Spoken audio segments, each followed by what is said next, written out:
நாகை அருகே சித்தாய்மூர் ஸ்ரீ சக்கர பீடேஸ்வரி அகிலாண்டேஸ்வரி அம்மாள் சமேத சதுர்யுகநாதர் ஸ்ரீ ஸ்வர்ண ஸ்தாபனேஸ்வர சுவாமி கோயிலில் வைகாசி விசாக உற்சவம் கடந்த மே 21 அனுஜை விக்னேஸ்வர பூஜையுடன் துவங்கியது. விழாவின் முக்கியமான நிகழ்வுகளில் ஒன்றான திருவிளக்கு பூஜை நடைபெற்றது. இதில் ஏராளமான பெண்கள் கலந்து கொண்டு குத்துவிளக்கினை அம்பாலாக பாவித்து பட்டு வஸ்திரங்கள் மற்றும் மலர் கொண்டு அலங்கரித்தனர். தொடர்ந்து சிவாச்சாரியார் ராம்நாத் பிரசாத் தலைமையிலான சிவாச்சாரியார்கள் வேத மந்திரங்கள் ஓத பெண்கள் குங்குமம் மற்றும் மலர் கொண்டு அர்ச்சனை செய்து சிறப்பு வழிபாடு மேற்கொண்டனர்.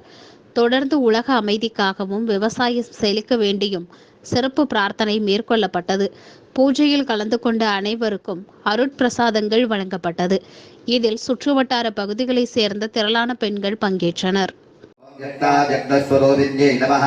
सिन्यै नमः ओम आन्द्रे नमः ओम अलया जलवासिन्यै नमः ओम सुमुग्यै नमः ओम नलिन्यर्दं श्री सिद्धलक्ष्मी वल्लभाम्बा समेत महागणपतिपति पूर्ण प्रसाद बलसिद्ध्यर्थं श्री वल्ली देवसेना समेत वाकुलेय सुब्रह्मण्य स्वामिन्न परिपूर्ण अनुग्रहदा बलसिद्ध्यर्थं श्री अखिलाण्डेश्वरी अंबिका समेत स्वर्ण